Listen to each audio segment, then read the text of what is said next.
এই কাটা ক্যাপসিকামটার ভিতরে যে দানার অংশটা সেটা কিভাবে বানিয়েছি, সঙ্গে অবশ্যই গোটা ক্যাপসিকাম বা এই কাটা টমেটো এগুলোও মেকিং তোমাদের দেখাবো।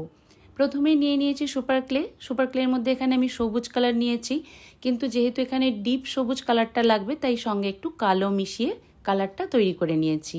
ক্যাপসিকামের জন্য যে কালারটা দরকার একদম সেই কালারটাই তৈরি হয়ে গেছে, তাই পরে আর কোনো রং মেশানোর দরকার হবে না। এবার তোমাদের শেপটা দেখাই কিভাবে আমি করছি। প্রথমে একটা মোটামুটি হাতে শেপ এনে তারপরে ওপর নিচে গর্ত করে নিয়েছি, তারপর গায়ের যে ঘাঁজগুলো সেগুলো তৈরি করে নিয়েছি।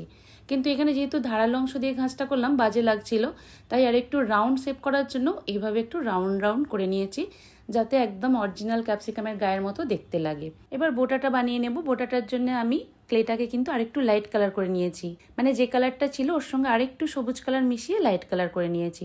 তারপর ওটাকে আস্তে আস্তে ক্যাপসিকামের সঙ্গে ভালো করে ব্লেন্ড করে দিলেই কিন্তু গোড়ার অংশটা হয়ে যাবে। এমন কিছু ব্যাপার নয়, একদমই সিম্পল।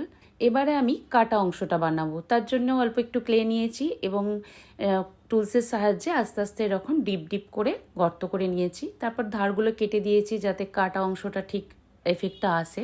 ধারগুলো একইভাবে করেছি যেটা আগে আমি গোটা ক্যাপসিকামের ক্ষেত্রে করলাম, সেইভাবেই বানিয়ে নিয়েছি। এবার ভিতরের অংশটার জন্য মানে দানার অংশটার জন্য একটা কালার তৈরি করে নিয়েছি, মানে সাদার সঙ্গে অল্প একটু হলুদ দিয়ে একটা অফ হোয়াইট কালার তৈরি করে নিয়েছি। তারপরে কিছুই না, ভিতরে দিয়ে চিমটির সাহায্যে আস্তে আস্তে এরকম ঘেঁটে দিলেই কিন্তু দানার মতো দেখতে হয়ে যাবে। এরপর মাঝে যে শিরুগুলো থাকে সেইগুলো বানিয়ে নেব। তার জন্য আমি লাইট কালারের ক্লে নিয়েছি। আমার কাছে এই কালার ক্লেটা ছিল, তোমাদের কাছে না থাকলে তোমরা সবুজ কালারের সঙ্গে একটু সাদা মিশিয়ে কালারটা তৈরি করে নিতে পারো। এইভাবে লাগিয়ে দিলেই কিন্তু ক্যাপসিকামের ভিতরের অংশ রেডি। ক্যাপসিকামের গ্লজি লুকটা আনার জন্য আমি এখানে একটু রেজিন ইউজ করেছি। সবুজ ক্যাপসিকামটা ছাড়াও কিন্তু একটা হলুদ একটা লাল ক্যাপসিকামও আমি বানিয়েছি, সেটা আমি আর দেখাইনি কারণ প্রসেস একই। এই হলো ক্যাপসিকামের ফাইনাল লুক। চলো এবার টমেটোটা বানানো যাক। প্রথমেই গোটা টমেটোটা বানাবো, তার জন্য আমি লাল কালার ক্লে নিয়ে নিয়েছি। এটাকে একটু গোল পাকিয়ে নিয়ে এটার ওপরের দিকটা একটা গর্ত করে সেটাকে 5টা পয়েন্ট করে নিয়েছি। এবার সেগুলোকে একটু রাউন্ড রাউন্ড করে শেপ করে নিয়েছি। তবে ক্যাপসিকামের মতো কিন্তু পুরো গাটা করব না, এটা ওপরের দিকটা জাস্ট করব, কারণ টমেটোটা ওরকমই হয়, ওপরের দিকটাই একটা ঘাট ঘাট মতো থাকে, তো সেটা প্রথমে করে নিয়েছি। এবার হচ্ছে উপরের যে সরু সরু পাতার অংশগুলো করব, তার জন্য ডিপ সবুজ কালারটা তোমাদের আগেও দেখিয়েছি, এবারও আর একবার দেখিয়ে দিলাম। দুটো ক্লে মিশিয়ে নিয়ে ডিপ সবুজ কালারটা তৈরি করে নিয়েছি। এবার ওর থেকেই একদম সরু সরু করে মানে পাতাগুলো তৈরি করে জাস্ট খালি বসিয়ে দিয়েছি।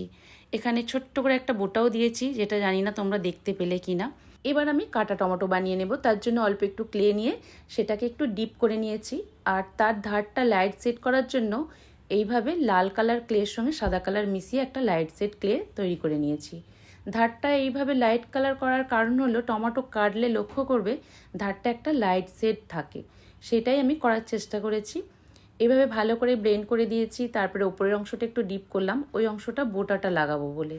মাঝে ওই লাইট কালার শেডটাই দিয়ে ভালো করে চিমটির সাহায্যে ছড়িয়ে দিয়েছি, যাতে দানার এফেক্টটা চলে আসে, যেমনভাবে ক্যাপসিকামটাও বানিয়েছিলাম। কাটা টমেটোর মাঝখানটা যাতে রসালো এফেক্টটা আসে তার জন্য একটু রেজিং দিয়েছি, আর গোটা টমেটোর গাগুলোও রেজিং লাগিয়ে নিয়েছি। এবার এগুলোকে ইউভি লাইটে শুকিয়ে নিয়েছি। এই ছিল আজকে টমেটো আর ক্যাপসিকাম বানানোর প্রসেস। টমেটো আর ক্যাপসিকামের মধ্যে তোমাদের সবথেকে কোনটা বেশি ভালো লাগলো অবশ্যই আমাকে কমেন্ট করে জানিও।